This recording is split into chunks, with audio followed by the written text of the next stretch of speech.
இமயமலையிலிருந்து கோயில் அமைப்பின் இந்தியாவில்தான் அமைக்கப்பட்டுள்ளன. இந்தியாவிலே உள்ள போடுவினமா 12 இடங்கள்ல இருந்து எடுக்கப்பட்ட இந்த வாய்ப்பு கிடைத்தது. வித்தியாசமான 16ஆம் தேதி மட்டும் பார்க்கலாம். இந்தியாவுடைய ஆந்திர பிரதேசத்துக்கு நிக்கிறோம். இந்தியாவில் இருந்து 12 அதிசய லிங்கங்களை ஒன்றாக நீங்க பார்க்கலாம். குறிப்பாக இமயமலையில் இருக்கிற அதிசய லிங்கமும் இங்க கொண்டு வந்திருக்கீங்க. இங்க நீங்க பார்க்க போற காணொலியில இந்த பார்க்குற சிவலிங்கங்களை நீங்க பார்க்கறதுக்கு, இந்தியாவில் போய் பார்க்கறதுக்கு பல லட்சங்கள் உங்களுக்கு செலவாகும். பல 1000 கிலோமீட்டர் பயணம் செய்துதான் நீங்க பார்க்கணும். இதுக்கு பல நாட்களும் எடுக்கும். குறிப்பாக அப்படியான லிங்கங்களை நாங்கள் இப்ப பார்க்க போறோம். இந்தியாவில் இருக்கிற முக்கியமான மாநிலங்களில் இருக்கிற கோயில்களில் கற்ப கிரகத்தில் இருக்கிற லிங்கங்களை அப்படியே கொண்டு வந்திருக்கணும். எப்படி இருக்கு, என்ன மாதிரி இருக்குன்றதான் இந்த ஒரு காணொளி. கீரிமலை நகுலேஸ்வரத்துக்கு வந்த இமயமலையில் இருக்கின்ற அதிசய லிங்கம், அதுபோல இந்தியாவில் இருக்கிற முக்கியமான ஆலயங்கள்ல இருந்து சிவலிங்கங்களை இங்கே கொண்டு வந்திருக்கின்றார்கள். இதை பார்க்கறதுக்கு முற்றுமுழுதாக இலவசம். அந்த லிங்கங்கள் இந்தியாவில் இருந்து குறிப்பாக 12 அதிசய லிங்கங்களை இங்கே கொண்டு வந்திருக்கின்றார்கள். இந்த ஆலயத்தை முற்றுமுழுதாக திறந்து வைத்தவர் ஆளுநர். அவர் இங்கே எவ்வாறான விடயத்தை கூறினார். கொண்டு வந்திருக்கின்ற அந்த லிங்கங்கள் எந்தெந்த ஊரை சேர்ந்த, இந்தியாவில் ஒரு மாநிலத்தில் இருந்தும் அந்த லிங்கங்களை கொண்டு வந்திருக்கின்றார்கள். குறிப்பாக இந்த லிங்கம் இந்தியாவில் இருந்து எப்படி கொண்டு வந்தார்கள், எப்படி அனைத்து, அதாவது இந்த லிங்கங்களை நீங்கள் இந்தியாவில் சென்று பார்க்குறதுக்கு பல லட்சங்கள் செலவாகும். ஒட்டுமொத்தமாக ஒரே இடத்துல இலவசமாக நீங்கள் 4 நாட்கள் பார்க்கலாம். இந்தியாவில் சேர்ந்து நாங்கள் உள்ளே போய் பார்க்க போகிறோம். அதுதான் மக்களை இந்த காணொலி. மறக்காமல் 4 நாட்கள் காட்சிப்படுத்த போயினோம். கீரிமலை நகுலேஸ்வர ஆலயத்துக்கு வருகின்றவர்கள் இந்த லிங்கத்தையும் உள்ளே சென்று அனைத்து லிங்கங்களையும் தரிசிக்கிற ஒரு அரிய வாய்ப்பு கிடைச்சிருக்கிறது. மறக்காமல் பாருங்கள். அதுதான் இந்த காணொலி. யூடியூப் சேனலில் முதல் முறையாக பார்க்குறீங்கன்னு சொன்னால் மறக்காமல் சப்ஸ்கிரைப் பண்ணிவிட்டு இந்த காணொலியை பாருங்கள். இப்பொழுது கவர்னர் அவர்கள் இப்பொழுது வந்திருக்கிறார். இந்த இடத்தை உத்தியோகபூர்வமாக அவர் திறந்து வைக்கிற காட்சியை பார்த்து கொண்டிருக்கிறோம். குஜராத்திலிருந்து கொண்டு வரப்பட்ட சோமநாதர் ஆலயத்திலிருந்து கொண்டு வரப்பட்ட அந்த லிங்கத்துக்கு இப்பொழுது பூஜை வழிபாடுகள் இடம்பெறுகின்ற காட்சியும் வடக்கு மாகாணத்தினுடைய ஆளுநர் உத்தியோகபூர்வமாக இந்த நிகழ்வை ஆரம்பித்து வைத்து வணங்குகின்ற காட்சியினையும் நாங்கள் பார்த்து கொண்டிருக்கின்றோம். மகா சிவராத்திரி துவங்க போகின்றது. அந்த அடிப்படையில் அனைத்து ஆலயங்களும் மகா சிவராத்திரிக்கு தயாராகி கொண்டிருக்கிற இந்த நேரத்தில் இங்கே இந்தியாவிலிருந்து அதிசய லிங்கங்கள் வந்திருக்கிறது. குறிப்பாக இமயமலை பகுதியிலிருந்து லிங்கங்களை கொண்டு வந்திருக்கின்றார்கள். அதுபோல் இதை பார்க்குறதுக்கு முற்றுமுழுதாக அனுமதி இலவசம். வணக்கம் ஐயா, உங்களுடைய உமாபதி. உமாபதி, சரி. இந்தியாவிலிருந்து மொத்தம் எத்தனை லிங்கங்கள் இங்கே வந்திருக்கிறது? 12 ஜோதிலிங்கங்கள். 12 ஜோதிலிங்கங்கள் சொல்லப்படும். என்னென்னு சொன்னால் இந்த 12 தல யாத்திரைகளிலும் அதிகளவு சிவனை வழிபடும் பக்தர்களான அவருடைய குழந்தைகள் ஈர்க்கப்படுறதால அது சிறப்பாக அந்த பெயர் சூட்டப்பட்டிருக்கு ஜோதிலிங்கங்கள்.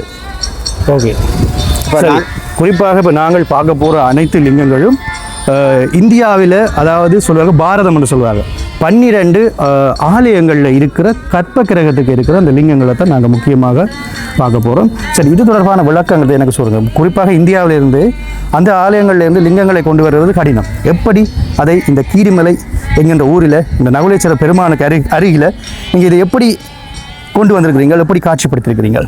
எங்களுக்கு பார்த்தோம்னு சொன்னால் நானே இன்னும் இவ்வளவு கோயில்களுக்கும் போனது கிடையாது. இப்போ இதே மாதிரி தான் இங்கேருந்து ஒரு ஆள் 12 பிரபல்ய வாய்ந்த சிவன் ஆலயங்கள் யாத்திரை ஸ்தலம் போகிறதுன்றது, யாத்திரை போகிறது நடக்க முடியாத விஷயம் இந்த வாழ்க்கையில். அப்போ இதை தமிழ்நாட்டில் இருக்கிற பிரம்மகுமாரிகள் ராஜோ நிலையத்தினர் இதை தெரிந்து இந்த 12 பிரதான ஜோதிலிங்கங்களோட மாதிரியைத்தான் நாங்கள் செய்தெடுத்திருக்கிறோம்.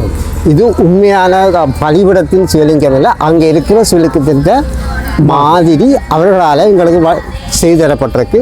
கோயில் அமைப்பு கூட அப்படித்தான் இருக்கும். ஓகே, அதாவது நீங்கள் இந்த மாதிரியை கூட இந்தியாவிலேருந்து தான் கொண்டு வந்துருக்கு. இந்தியாவிலேருந்து தான் கொண்டு வந்துருக்கிறோம். ஓகே மக்களே, இப்போ நீங்கள் பார்க்குற ஆலயம் சோமநாதர் ஆலயம். சரி, சோமநாதர் ஆலயம் பற்றி சொல்ல போனால் இந்தியாவில் குஜராத் என்கின்ற மாநிலத்தில் அமைந்திருக்கிறது. இந்த ஆலயத்தில் இருக்கின்ற இது முற்றுமுழுதாக கருங்கல்லால் கட்டப்பட்ட ஆலயம் என்று நான் நினைக்கிறேன். இந்த ஆலயத்தினுடைய கருவறை இங்கே கருவறை இருக்கும். அந்த கருவறையில் காணப்படுகின்ற அந்த லிங்கம் தான் இங்கே வந்து கொண்டு வரப்பட்டிருக்கிறது. இந்த ஆலயத்தை பற்றியும் இந்த லிங்கம் பற்றின சிறப்புகளையும் எனக்கு கூறுங்கள். சோமநாதர் என்று சொன்னால் நாங்கள் சைவத்தில் படிச்சிருக்கோம். சோமபானம் தந்தை சிவன் தந்தார் என்று சொல்லி அவர் என்ன சொன்னார் என்று சொன்னால், நான் உங்கள் எல்லாருக்கும் தந்தை, நீங்கள் அனைவருமே என்னுடைய குழந்தைகள் என்ற அது அடிப்படையான உண்மைதான் அவர் மூலம் தெரியப்படுத்தப்பட்டது. இதை நாங்கள் மறந்து கைவிட்ட போதுதான் நாங்கள் பல்வேறு விதமான பிரிவுகள் பிளவுகளுக்குள் போய் துன்பத்தை சுமந்தோம். இப்போ நாங்கள் பார்க்குறது வந்து சோமநாதர் லிங்கம். அந்த ஆலயத்தில் இருக்கிற லிங்கத்தை வந்து பார்த்து கொண்டிருக்கின்றோம். இந்த ஆலயத்தின் முதலாவது வரலாற்றின்படி ஆலயத்தின் முதலாவது கடைசி லிங்கம் இந்த லிங்கம் தவிர அது மட்டும் இருந்த லிங்கங்கள் எல்லாம் தூய வைரத்தால் அமைக்கப்பட்டிருந்தது. இந்த ஆலயம் கிட்டத்தட்ட 14 தலைவர்கள் கொள்ளையடிக்கப்பட்டிருக்கு. ஆனால் அது நீண்ட காலம் விடப்பட்டு 50ஆம் ஆண்டளவில் இந்திய அரசாங்கம் இந்திய பொதுமக்கள உதவியோடு அமைத்த ஆலயம்தான் இந்த கடைசி ஆலயம். இது உண்மையில் ஆரம்ப காலங்களில் இந்த ஆலயங்களில் அமைப்பல்ல, அவர்கள் அமைத்து கொண்ட ஆலயம்தான். அப்போ இந்த முதல் முறை தான் இந்த ஆலயத்தின் சிவலிங்கம் வந்து கருங்கல்லில் அமைக்கப்பட்டிருக்கு. அதுக்கு முந்தைய அது வைரத்தால் தான் அமைக்கப்பட்டதான் இந்த ஆலயத்தின் சிறப்பு. இப்போ நாங்கள் இந்த சிவனை கூட தரிசிப்பதற்கு நாங்கள் இந்தியாவுக்கு தான் செல்லணும். அவர்கள் இங்கே வந்து உங்களுக்கு தரிசிப்பதற்காக 4 நாட்கள், அதாவது சிவராத்திரிக்கு அடுத்த நாள் வரைக்கும் நீங்கள் பார்க்கலாம். இன்றையிலிருந்து 16ஆம் தேதி மட்டும் பார்க்கலாம். குறிப்பாக நீங்கள் பார்த்தீங்கன்னு சொன்னால் பாரதத்தின் மகிமை வாய்ந்த 12 ஜோதிலிங்கம். இப்போ நாங்கள் முக்கியமாக வந்து பார்க்க போகிறது ஜோதிலிங்கம், அதன் அமைவிடம். இதில் வந்து குஜராத், உத்தரப்பிரதேசம், மகாராஷ்டிரா, குஜராத், தமிழ்நாடு, அதுக்கப்புறம் மகாராஷ்டிரா, உத்தரப்பிரதேசம், மத்திய பிரதேசம், ஆந்திர பிரதேசம், இதில் இருக்கிற முக்கியமான 12 லிங்கங்களை வந்து அவர்கள் இங்கே வந்து கொண்டு வந்திருக்கின்றார்கள். மேலதிகமாக நீங்கள் அப்படியே உள்ளே வந்தீங்கன்னு சொன்னால் ஆலயத்தை வந்து இதில் வந்து தரிசிக்கலாம். இங்கே பக்தர்கள் வந்து தரிசித்து கொண்டிருக்கிறாங்க. அதோட அப்படியே நாங்கள் உள்ள மேலதிகமாக வந்து ஏனைய லிங்கங்களை வந்து பார்க்க போகின்றோம். அடுத்ததாக நாங்கள் பார்க்க போகின்ற லிங்கம், இப்போ நாங்கள் வந்து நிற்கிற இடம் ஆந்திர பிரதேசம், இந்தியாவுடைய ஆந்திர பிரதேசத்துக்கு நிற்கிறோம். அப்படின்னு சொன்னால் அந்த சிவன் ஆலயத்தை நாங்கள் பார்க்க போகிறோம். ரைட், இப்போ நாங்கள் மல்லிகார்ஜுன் என்கின்ற ஆலயம், இதுதான் அந்த ஆலயம். இந்த ஆலயத்தினுடைய தோற்றத்தை பாருங்க, மிகப்பெரிய ஒரு ராஜ கோபுரம், பார்க்க கீரிமலை நகுலேஸ்வர பெருமானுடைய ராஜ கோபுரத்தை போல இருக்கிறது. இந்த ஆலயத்தினுடைய கற்ப கிரகத்தில் இருக்கிற அந்த லிங்கத்தை இங்கே கொண்டு வந்திருக்கின்றார்கள். அதனுடைய பிரதியை இந்தியாவிலிருந்து செய்து கொண்டு வந்திருக்கின்றார்கள். அந்த ஆலயத்துக்கு சென்றீங்கன்னு சொன்னால் கற்ப கிரகத்தில் இருக்கிற லிங்கம் வந்து இந்த லிங்கம் தான். அதாவது சிவபெருமான் சிவலிங்கத்துக்கு நாகம், 5 தலை நாகம் புடைப்பிடிக்கிறது போல. சொல்லுங்கள், இந்த லிங்கத்தை பற்றி சொல்லுங்கள். 5 தலை நாகம் என்று இங்கே காட்டப்படுறது எங்களில் இருக்க பிரதான என்கிற பலவீனம் அல்லது விகாரங்கள் சொல்லிடும். கோபம், பேராசை, பற்று, அகங்காரம் மற்ற பாலுணர்வு. அப்போ இதை வெற்றி கொள்வதற்கான அதில் ஞாபகத்தில் தான் சொல்லுங்க இந்த லிங்கம், இந்த கோயில் அமைப்பின் பிரதான காரணமாக இருக்குது. அது இதை நாங்கள் கைவிடும் போது தூய இல்லறப்பாதைக்குரிய தூய வாழ்க்கை, சுபிட்சமான வாழ்க்கை கிடைக்கும் என்ற கருப்பொருளை வச்சுக்கொண்டு தான் இந்த ஆலயம் அமைக்கப்பட்டிருக்கு.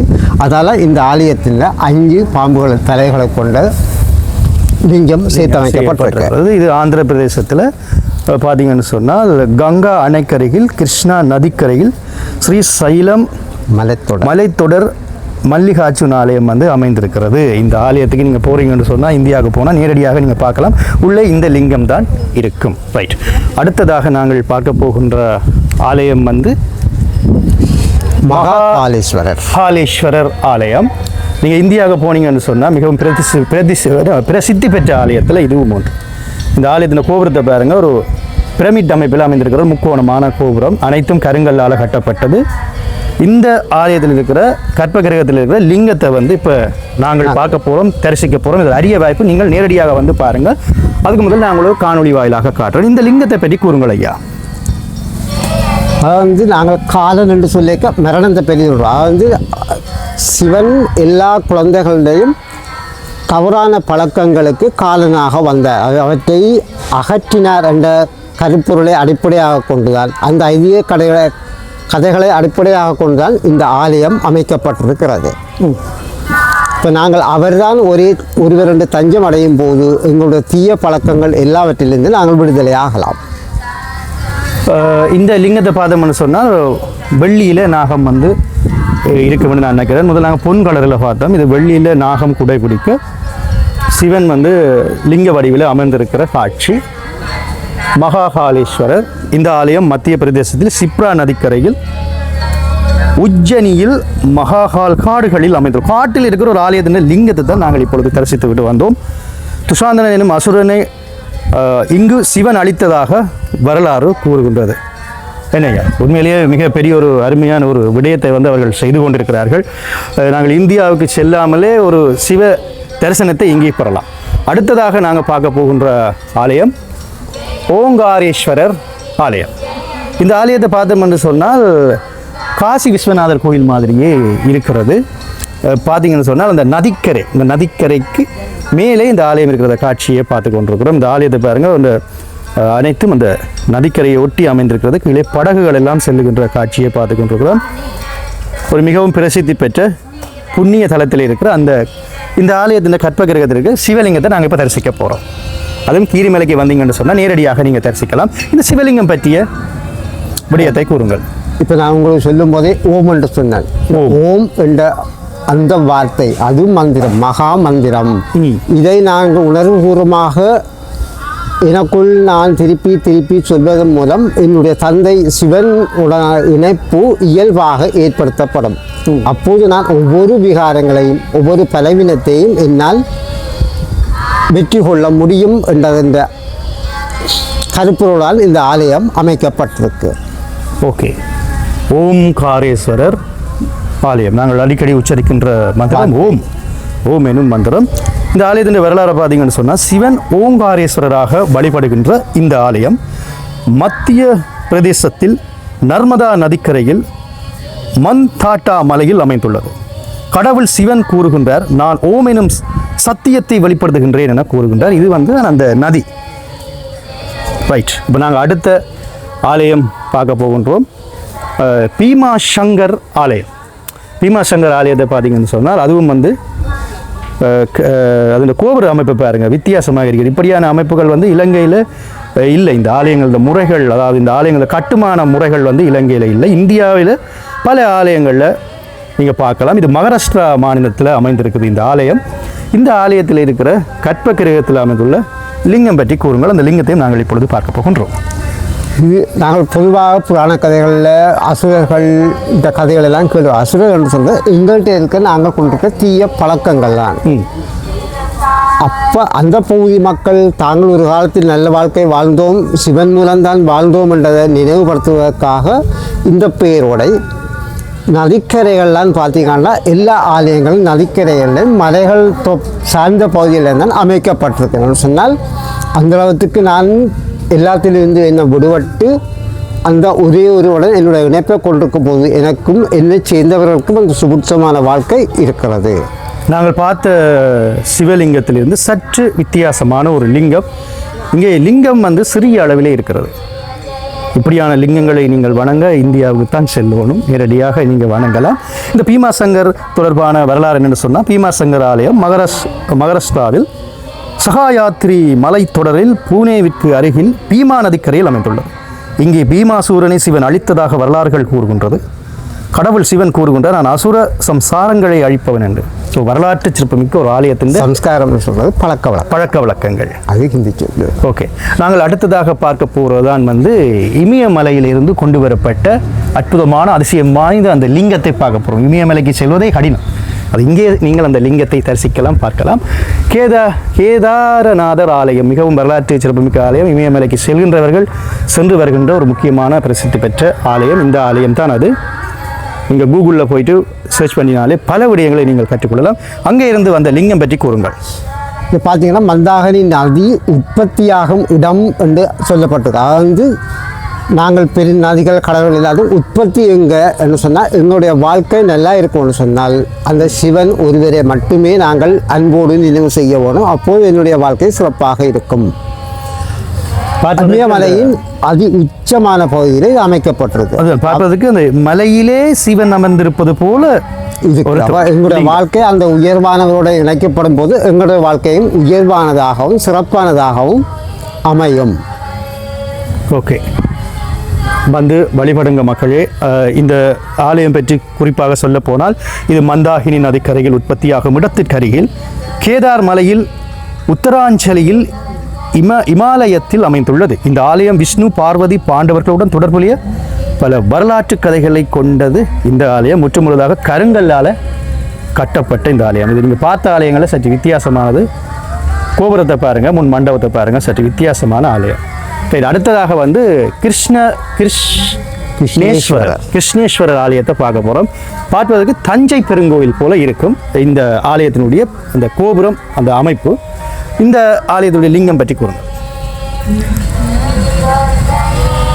இதில் சொல்ல போனால் அவருடைய தீவிர பக்தி செய்த ஒரு பெண், அவருடைய பக்தி ஒரு ஆள் மகனை இழந்த போது அந்த மகனை உயிர்ப்பித்தார் என்ற கடைப்படியாக கொண்ட பொழுது எங்கள் எல்லாருக்குமே அது இந்த சமயம் நம்பிக்கைகளையும் தாண்டி கிருஷ்ணாவை எல்லாருக்கும் பிடிக்கும். ஏன்னா அவருடைய அவ்வளவு சிறப்பான நற்குணங்கள் இருந்தது.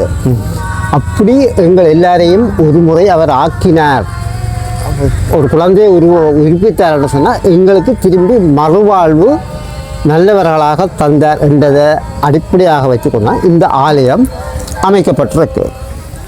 அந்த ஆலயத்திலே கர்ப்பகிரகத்தில் இருக்கிற அந்த லிங்கத்தை நாங்கள் இப்பொழுது தரிசித்து கொண்டிருக்கின்றோம்.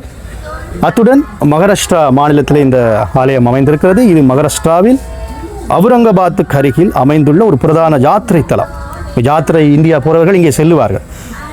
வரலாற்றின்படி இங்கேயே குசுமாவதி எனும் பக்தையின் இறந்த மகனை சிவன் உயிர்ப்பித்தார் என்கின்ற வரலாற்று கதையை கொண்ட அந்த ஆலயத்தை நாங்கள் இப்பொழுது பார்த்து கொண்டிருக்கின்றோம். அடுத்தது வந்து நாங்கள் புண்ணிய தலங்களில் ஒன்றான தமிழ்நாட்டில் இருக்கிற இராமேஸ்வரர் ஆலயத்துக்கு வந்து இப்பொழுது நாங்கள் யாழ்ப்பாணத்தில் இருந்து கொண்டு செல்ல போகின்றோம். அந்த ஆலயத்தினுடைய வரலாற்றை முதலில் பார்த்து விட்டு செல்லலாம். இராமேஸ்வரர் ஆலயம் இப்படித்தான் அமைந்திருக்கும்.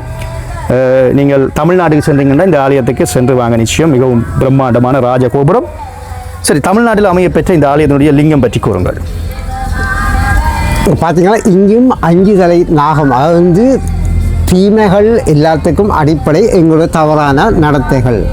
இப்போ ராமாயண கதை சொல்லப்பட்டது, ராமர் ஒரு கோட்டை கீறி போட்டு போகும்போது சீதை அதை தாண்டியதால் அவர் பல துன்பங்களுக்குள்ளாக போனார். அப்போ அதையெல்லாம் வெற்றி கொள்வதற்காக ராமர் அந்த இடத்தில் வந்து சிவனை தியானம் செய்ததால் தன்னுடைய ராஜ்யத்தை பழையபடி தனக்கு அந்த தடைகள் எல்லாவற்றையும் எல்லாருக்காகவும் அந்த தடைகளை வெற்றி கொண்டார். அதால தான் இந்த ஆலயத்துக்கு ராமேஸ்வரம் என்ற பெயர் உருவாக்கப்பட்டது.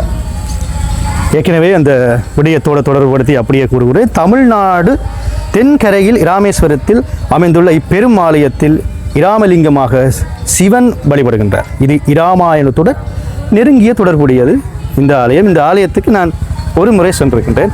இன்னும் லிங்கங்களை நாங்கள் தொடர்ச்சியாக பார்க்க போகின்றோம். தொடர்ச்சியாக காணொலியை பாருங்கள். அடுத்ததாக வந்து நாகேஸ்வரர் ஆலயம் பார்க்க போகிறோம். நாகேஸ்வரர் ஆலயம் குஜராத் மாநிலத்தில் அமைந்திருக்குது. இதுதான் அந்த ஆலயம். பார்க்குறதுக்கு ஒரு கோட்டை மாதிரி இருக்கும். ஒரு செங்கலரில் வந்து இந்த ஆலயம், சிவன் ஆலயம் அமைந்திருக்கிறத காணக்கூடியதாக இருக்கிறது. குஜராத் மாநிலத்தில் அமைந்துள்ள இந்த சிவலிங்கம் பற்றி கூறுங்கள். அங்கே இருந்து அவர்கள் பிரதியை கொண்டு வந்திருக்கின்றார்கள். கற்பகிரகத்தில் இருக்கிற இந்த சிவலிங்கத்தை நாங்கள் பார்த்து கொண்டிருக்கின்றோம். கூறுங்கள். இதை பற்றி நாங்கள் நஞ்சுண்ட கண்டர் என்று நாங்கள் படித்திருக்கிறோம். அது வந்து எங்களுடைய இந்த எல்லா பலவீனங்களையும் அவர் தனக்குள் உள்ளெடுத்ததால் தான் ஒரு கதை உண்டு. அதன் ஞாபகத்தில் தான் இந்த நாகேஸ்வரர் ஆலயம் அமைக்கப்பட்டிருக்கிறது. ஓகே, அடுத்ததாக நாங்கள் இந்த ஆலயத்தினுடைய வரலாறை பார்த்தோம் என்று சொன்னால், குஜராத்தில் சௌராஷ்டிரா கடற்கரையோரத்தில் துவாரகா எனும் இடத்தில் நாகேஸ்வரர் ஆலயம் அமைந்திருக்கிறது. நாகேஸ்வரர் மகாலிங்கம் நஞ்சுகள் அனைத்திலுமான பாதுகாப்பை குறிக்கிறது. இந்த விடயம் இங்கே குறிப்பிடப்பட்டிருக்கிறது.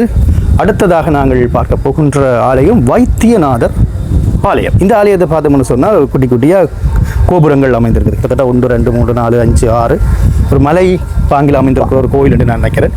இந்த ஆலயம் வந்து ஜார்க்கண்ட் என்கின்ற ஒரு மாநிலம். அந்த ஆலயத்தில் இருக்கிற அந்த சிவலிங்கத்தை நாங்கள் இப்பொழுது பார்க்க போகின்றோம். இந்த சிவலிங்கம் பற்றி சொல்லுங்கள். ஜார்க்கண்ட் என்று சொல்லிக்கு எங்களுக்கு முற்றுமுழுதாக மலைப்பகுதி. மலைப்பகுதியில் இந்த பார்த்து கொண்டிருக்கிறீர்கள். அந்த லிங்கத்தை தான் நாங்கள் பார்த்து கொண்டிருக்கிறோம். கூறுங்க. அந்த லிங்கம் தான் இது. வைத்தியநாதர் என்ற பெயர் சூட்டப்பட்டிருக்கிறது சொன்னால் எங்களுடைய மனதில் ஏற்பட்ட புரள்வுகள், அது தவறான எங்களோட எண்ணங்கள் எல்லாத்திலும் இருந்து நாங்கள் விடுபடுறதுக்கு அவர் ஓம் என்ற மந்திரத்தை சொன்னார். நாம் முதலில் ஓம்காரேஸ்வரரை பற்றி பார்த்துருக்கிறோம். அதுதான் அவர் எல்லா குழந்தைகளுக்கும் கொடுத்த உரிய மந்திரம் ஓம். அப்போ அதன் ஞாபகார்த்தமாக அவர் அதன் மூலம் எல்லா குழந்தைகளுக்கும் வைத்தியம் செய்தார், மனோரீதியாக வைத்தியம் செய்தார் என்ற அந்த ஞாபகார்த்தம் தான், அந்த கதையுடன் தொடர்பட்டதான் இந்த வைத்தியநாதர் ஆலயம். இது பீகாரின் சந்தால் பர்னஹாசிஸ் தியோஹர் எனும் புராதன ஜாத்திர தலத்தில் அமைந்துள்ளது. இது இராவணன் சிவனை குறித்து கடுந்தவம் செய்த வரலாற்றுடன் தொடர்பு கொள்கிறது இந்த ஆலயம். அவ்வளோ ஒரு வரலாற்று பிரசித்தி பெற்ற ஆலயம். இப்போ நீங்கள் பார்க்க போகின்ற ஒரு சிவலிங்கங்களினுடைய வடிவங்களும் வித்தியாசமாக இருக்கிறது. ஆனால் சிவன் ஒருவனே, அது மட்டும் உண்மை. ரைட், அடுத்ததாக நாங்கள் பார்க்க போகிறது திரியம்பகேஸ்வரர் ஆலயம். இந்த ஆலயத்தை பாருங்கள், மிகவும் பழமை வாய்ந்த ஆலயம் என்று நான் நினைக்கிறேன். ஒரு கோட்டை போல இருக்கிறது இந்த ஆலயம். அதாவது பழமை என்பதற்கு இந்த இங்கே பார்க்கலாம், கருங்கல் என்று நான் நினைக்கிறேன். கருங்கல் ஆலயம். சரி, இந்த ஆலயத்திலிருந்து கொண்டு வரப்பட்ட அந்த லிங்கம் இதுவரை பார்த்த லிங்கங்களை விட சற்று வித்தியாசமான இந்த லிங்கத்தை பற்றி சொல்லுங்கள். திரியம்பகேஸ்வரர் சொல்லியிருக்கோம். திரியன்னு சொல்லியிருக்க நாங்கள் 3 என்றது எங்களுக்கு தெரியும். அப்போ சைவ சமய நம்பிக்கையும் பிரம்மா விஷ்ணு சங்கரர். இந்த பிரம்மா என்ற அந்த பாத்திரத்தினூடாக சொல்லப்படுறது தூய எண்ணங்களை தூய எண்ணம் என்று சொன்னால் என்னுடைய நம்பிக்கைகள் எல்லாவற்றுக்கும் மேலாக உலகம் முழுவதும் அந்த ஒரே ஒருவரின் குடும்பம் என்ற அடிப்படையில் என்னுடைய எண்ணங்கள் எல்லாருக்கும் நன்மை செய்வதாக இருக்கணும். இதுதான் இந்த பிரம்மாவின் பாத்திரம். அதன் மூலம் வர செய்கிறார். அதே நேரம் நான் என்னுடைய என்ற கருத்தின் அடிப்படையில் உருவாக்குற எண்ணங்களை நான் கைவிடுறேன். அதுதான் சங்கரராக பார்க்குறோம். அழிக்கிறோம். நான் சிவன் யாரையும் அழிக்கல, எங்களோட மனதிலேருந்து உருவாகிற எண்ணங்கள்லேருந்து எங்களை விடுவிக்கிறார். விஷ்ணுவாக காட்டப்பட்டிருக்கோம்னு சொன்னால் முதல் பிரம்மா மூலம் உருவாக்கப்பட்ட நற்குணங்கள் அடிப்படையில் எண்ணங்களை நாங்கள் தொடர்ந்து எங்களோட வாழ்நாளுக்கு கொண்டு செல்ல வேணும். நீங்கள் தேவை என்று சொன்னால் ஒரு நாளைக்கு பரிச்சயத்து பாருங்க. எல்லாரை பற்றி நல்ல எண்ணத்தை ஒரு நாளைக்கு உருவாக்கி பாருங்க.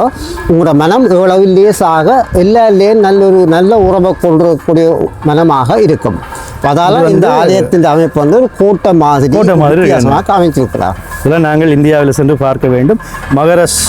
மகாராஷ்டிரத்தில் நாசிக் ரோடு அருகில் பிரம்மகிரி மலையில் கோதாவரி நதியில் உற்பத்தியாகும் இடத்தில் உள்ளது. இங்குள்ள கற்பக்கிரகத்துடன் 3 லிங்கங்கள் ஒன்றிணைந்து காணப்படும். அந்த லிங்கத்தை தான் நாங்கள் இப்பொழுது மக்களை நாங்கள் பார்த்தோம், தரிசித்தோம். அடுத்ததாக நாங்கள் பார்க்க போகிறது விஸ்வநாதர் ஆலயம்.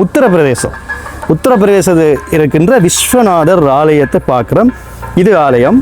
இந்த ஆலயமும் சற்று வித்தியாசமானது. கிட்டத்தட்ட ஒரு 5 கோபுரங்களுக்கு மேலே உள்ளே இருக்கும் நினைக்கிறேன். கருங்கல்லால் கட்டப்பட்ட ஆலயம் உத்தரப்பிரதேசத்தில் இருக்க. அந்த லிங்கத்தை பற்றி சொல்லுங்கள். அந்த லிங்கத்தை நாங்கள் இப்பொழுது தரிசித்து கொண்டிருக்கிறோம். பொதுவாக நாங்கள் காசி என்று சொல்லுவோம்.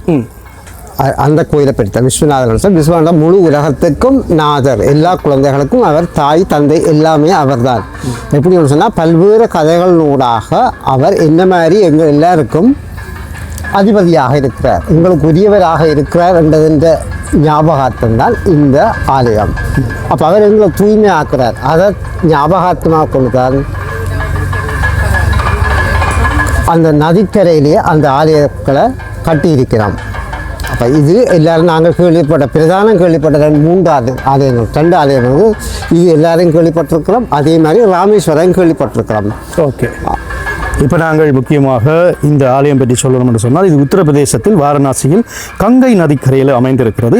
இங்கேயே பிரகாசமான ஒளிப்புலம்பான் முதல் ஜோதிலிங்கம் திடீரென்று பூமியின் மேற்பரப்பில் வெளிப்பட்டு சுவர்க்கத்தை நோக்கி ஒளிர்ந்ததாக வரலாறுகள் கூறுகின்றது. இதுதான் இந்த ஆலயத்தினுடைய சிறப்பு. எனவே நீங்கள் இந்த ஆலயத்தை முற்றுமுழுதாக ஒரே இடத்துல நீங்கள் இங்கே பார்த்தீங்கன்னு சொன்னால் தரிசிக்கலாம். அனைத்தும் அதிசய லிங்கம் அங்கே இருந்து அவர்கள் கொண்டு வந்திருக்கின்றார்கள். அது மட்டுமல்ல, இங்கே வந்தீங்கன்னு சொன்னால் தியானம் மேற்கொள்ளலாம். இங்கே இன்றைய தினம் கவர்னர் வந்திருந்தார். அவர் இந்த தியானம் சார்ந்த இடங்களை திறந்து வைத்தார். எனவே இது தொடர்பான மேலதிக விவரங்களை இப்போ பூரண ஆரோக்கியம் என்று சொல்லி பல விடயங்கள் இங்கே இருக்குது. இது தொடர்பான மேலதிக விவரங்களை இங்கே உங்களுக்கு இது தொடர்பாக விளங்கப்படுத்துவதற்கு இருக்கிறாங்க. அவர்கள் உங்களுக்கு இது தொடர்பாக விளங்கப்படுத்துவார்கள். அப்படியே வாங்க. நீங்கள் எப்படி ஆரோக்கியமாக சுருக்கமாக சொல்லணும்னா, இந்த மண்டபம் என்னத்துக்கு ஐயா? இது தியானம் என்ற வார்த்தையால் நாங்கள் உண்மையான விஷயங்கள் பயப்படுறோம். தியானம் என்று சொன்னால் நான் ஒரு விஷயத்தில் என்னுடைய மனதை நான் நிலைநிறுத்துவதுதான். நல்ல விஷயத்தில் நிலைநிறுத்தணும்னு சொன்னால் நான் அந்த நல்லதை எடுத்துக்கொள்வேன், தவறான விஷயத்தை நான் அதை எடுத்துக்கொள்வேன். அப்போ தியானம் இப்போ நீங்கள் எல்லாரும் தியானம் செய்து கொண்டு சொன்னால் இந்த ஒளிபரப்பு பார்த்து கொண்டிருக்கிறது தியானம்தான். அப்போ இதுதான் தியானம். இதை கடைசியாக பார்த்துருக்கால் அவர் நான் இப்படி ஒளிப்புள்ளியோ தந்தையும் அவ்வாறே ஒளிப்புள்ளி இது ஒரு கால் ஞாபகத்துக்கு நீங்கள் வச்சு கொண்டு கொண்டாக தான் இது வைக்கப்பட்டிருக்கு. அடுத்ததாக இன்னொரு விடயம், உங்களுடைய வேண்டுதல்களுக்கான ஒரு முக்கியமான ஒரு விடயம், உங்களுடைய மனப்பாரம் குறையும். அதாவது இந்த இடம் ஒரு விடயத்தை நீங்க எழுதணும். அது கவர்னர் எழுதியிருப்பார், அதை இணைக்கிறேன் இந்த காணொலியில. சொல்லுங்க. இது யாகனம். இதன் ஞாபகத்தை தான் நாங்கள் பல்வேறு விதமான யாகங்களை கோயில்களில் உருவாக்குறோம் பல்வேறு காரணத்துக்காக. அப்போ என்னத்தை அடிப்படையில் சொன்னால் எங்களோட மனதில் உருவாகிற எண்ணங்கள் தவறான எண்ணங்களை விடணும். அதால் நாங்கள் கொண்டு வந்த சுமைகளில் ஏதோ ஒரு முக்கிய சுமை எங்களுக்கு வாழ்நாள் முழுவதும் அழுத்தி கொண்டே இருக்கும். நாங்கள் வாழ்க்கையில் அடைய வேண்டிய அந்த விஷயங்களை அடைய விடாமல் அதை அழுத்தி கொண்டிருக்கும். இப்போ இவர் தந்தை நான் குழந்தை என்ற நம்பிக்கையோடு அதை இதில் எழுதி அந்த யாகோண்டத்தில் போட்டாம் என்று சொன்னால் போட்டு முடிய ஒரு நீங்கள் போட்டதுக்காக ஆசீர்வாத அட்டை தருவார்கள். கவர்னர் ஐயா சொல்வார் என்னத்தை நினைச்சனோ அதுதான் தன்னுடைய ஆசீர்வாதமாக கிடைச்சிருக்கு. அந்த அட்டையில் அந்த விடயம் எழுதப்பட்டிருக்கும். ஓ ரைட். இதுதான் அந்த தந்தை ஒவ்வொரு குழந்தைகளையும் பார்க்கிறார். ஆளுநர் அவர்கள் தனது இந்த வேண்டுதலை எழுதி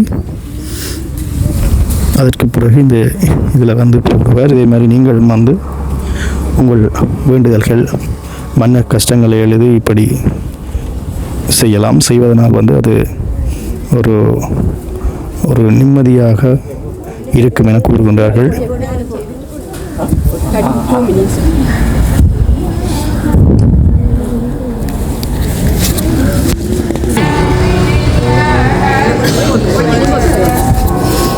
அதை பார்த்தீங்கன்னு சொன்னால் அந்த கொளுத்தி போட்டு அதுக்கு பிறகு உள்ளே போடுவினுமா. ஆனால் அந்த குழந்தைக்கு என்ன மாதிரி வழிகாட்டல் கொடுக்கணும்ன்றது அவருக்கு தான் தெரியும். இதுதான் பல விடயங்கள் இருக்குது. 4 நாட்கள், குறிப்பாக இன்றைய தினம் எத்தனையாம் தேதி ஐயா? 13ஆம் தேதி மட்டும் இங்கே 16ஆம் தேதி வரை இங்கே 4 நாட்கள் சிவராத்திரிக்கு அடுத்த நாள் நீங்கள் தரிசிக்கலாம். பல தியானங்களை இதிலே மேற்கொள்ளலாம். இது எப்படி இந்த தியானம் ஒரு மாதிரி 3 நிமிஷத்துக்கான ஒரு தியான வர்ணனையோட நீங்கள் எப்படி தியானம் செய்யலாம்ன்றதுக்கான ஒரு மாதிரி அமைப்பு தான். அப்போ நீங்கள் ஒரு 3 நிமிஷமாவது உங்களுக்கு ஒருநிலைப்படுத்தணும். 3 நிமிஷம் ஆகும். இந்த சிவனில் ஒரு ஒருநிலைப்படுத்துறதுக்கான வழி சொல்லி தரப்படும். ஆனால் இங்கே நடத்தப்படுற எல்லா வகுப்புகளும் இலவசமாகத்தான் உலகம் முழுவதும் நடக்குது. எல்லா நிகழ்வுகளும் இலவசம். இப்போ இங்கே ஏற்பட்ட இது கூட யாழ்ப்பாணத்து பிரம்மகுமார் அந்த நிலையம் அங்கே வர்ற உறுப்பினர்களால் தான் இது அவ்வளவு செலவுலாம். ஓகே, அடுத்ததாக நீங்கள் உங்களோட கருத்தை எழுதி இதில் புத்தகங்களை வாங்கி கொண்டு செல்லலாம்.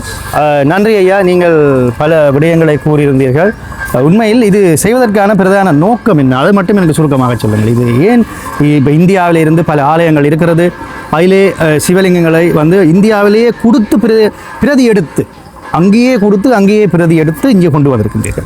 நாங்கள் காரணம் என்ன? மக்களுக்கு இதை ஒரு விஷயம் இருக்கு. எல்லாராலையும் இவ்வளவு தமிழ்நாட்டிலேருந்து கூட இந்தியாவிலேருந்து கூட இவ்வளவு தலங்களுக்கு ஒரு ஆளால் போக முடியாது. அதை தெரிஞ்சோன்னுதான் தமிழ்நாடு பிரம்மகுமாரிகள் அமைப்பினர் இதை இந்தியா முழுவதுக்கும் கொண்டு போகிற போது எங்களுக்கு இப்படி ஒரு விஷயத்தை அவர்களாக முன் செய்து தந்தார்கள். இப்போ நாங்கள் எல்லாருக்கும் இது போய் சேர வேணும். தந்தையை அன்போடு நினைக்கிற மூலம் நிம்மதியான மகிழ்ச்சியான ஆரோக்கியமான வாழ்க்கை எல்லாருக்கும் கிடைக்கும். இது தந்தையின் ஆஸ்தி. அதை இங்கே நீங்கள் கொடுக்க வேண்டியது நீங்கள் பல்வேறு விஷயங்களுக்கு செலவிடுற நேரத்தில் ஒரு கொஞ்சத்தை இங்கே உங்களுக்காக கொடுங்க, உங்களோட குடும்பத்துக்காக கொடுங்க. நிச்சயம் உண்மையிலே இந்த சிவலிங்கங்களை பார்த்து தரிசித்தது எனக்கு பெரும் பாக்கியமாக நான் இதில் கருதுகிறேன். எல்லோரும் வணங்கணும் என்று நான் வேண்டிக் கொள்கிறேன். நன்றி. உங்களோட மனசுக்கு நல்வாழ்த்துக்கள். நன்றி. அதோட இந்த ஆலயம் இந்த மண்டபத்தை அவர்கள் திறந்து வைத்திருக்கின்றார்கள். கீரிமலை நகுலேஸ்வர பெருமானுடைய பிரம்மாண்ட ராஜகோபுரம், அங்கே கிழக்கு வாசலுக்கு அருகிலே நீங்கள் நேராக வந்தீர்கள் என்று சொன்னால் தெற்கு பிரகாரம் நகர்ந்து ஒரு சிறிய தூரத்தில் இந்த மிகப்பெரிய இந்த மண்டபத்திலே பொக்கிஷங்கள் இருக்கிறது. அந்த அனைத்தையும் நீங்கள் பார்க்கலாம். அன்பான காலை வணக்கம். இன்றைய நாள் ஒரு விசேடமான நாள். 12 ஜோதிலிங்கங்களை தரிசிப்பதற்கு அநேகமாக எல்லாருக்கும் இந்த சந்தர்ப்பம் பெறாது. இவ்வாறு ஒரு சந்தர்ப்பம் கிடைத்தது எங்களுக்கு ஒரு பெரிய பாக்கியம் என்று தான் கருதுகிறேன். அந்த வகையிலே இந்த எங்களுடைய சைவ சமயத்தினுடைய முழுமுதல் கடவுள் சிவருமான் அந்த ஜோதியினுடைய வடிவை 12 இந்தியாவிலே 12 இடங்களில் இருந்து எடுக்கப்பட்ட இந்த ஜோதி லிங்கங்களை தரிசிப்பதற்கு இந்த வாய்ப்பு கிடைத்தது. அது நமக்கு பெருமை. இவ்வாறு இந்த ஜோதி எங்களுடைய இந்த முழுமுதல் கடவுளை தரிசித்து எல்லோரும் இன்பம் பெறுவதற்கு இது ஒரு நல்ல ஒரு வாய்ப்பாக அமைந்திருக்கிறது. அவை இதை ஒழுங்கு செய்த பிரம்மா குமாரிகள் அமைப்புக்கும் அது மனமார்ந்த நன்றிகளையும் தெரிவித்துக் கொண்டேன். இது எல்லாருக்குமே கிடைக்க முடியாத ஒரு அரிய சந்தர்ப்பம். அவை அந்த வகையிலே நாங்கள் இதை தரிசிப்பதற்கு எனக்கு சந்தர்ப்பம் கிடைத்து நான் எல்லாம் வல்ல இறைவனை வேண்டி நன்றி கூறுகிறேன். இந்த இவ்வாறான தரிசனங்கள் நமது வாழ்விலே ஒரு அமைதியையும் மகிழ்ச்சியையும் ஏற்படுவதற்கு வழிவகுக்கும். நாங்கள் எந்த இதிலும் நாங்கள் ஆசையை ஒழித்து நாங்கள் ஒரு நல்ல ஒரு நோக்கத்தோடு நாங்கள் சிந்தித்தோமா இருந்தால் எங்களுக்கு அந்த இறைவனுடைய அருளாசி தொடர்ந்து கிடைக்கும். அந்த வகையிலே எங்களுக்கு கிடைத்த ஒரு பெரிய பேட்டை நான் ஒரு பாக்கியமாக கருதி ஒழுங்கு வைத்தவர்களுக்கு இந்த மனமான நன்றியை கூறி விடைபெற்றுக் கொள்கிறேன். நன்றி.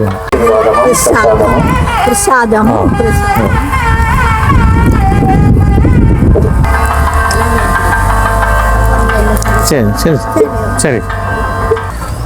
உண்மையில் என்னை அழைத்தார்கள். இப்படி இருக்கும் என்று நான் எதிர்பார்க்கவில்லை. அருமையான ஒரு விடயம். மக்களே, சிறப்பான ஒரு காட்சி, சிறப்பான ஒரு விடயம் என சிவலிங்கங்களை வித்தியாசமான வடிவிலே தரிசிப்பது என்பது அதுக்கு ஒரு வரம் கிடைக்கணும். அதனால தான் எல்லோரும் இந்தியாவுக்கு பல லட்சங்கள் செலவு செய்து பயணம் செய்து அங்கே சிவனை தரிசிப்பார்கள். மறக்காமல் தரிசித்து கொள்ளுங்க, வணங்கி கொள்ளுங்க. நன்றி ஐயா. நன்றியா. நன்றி.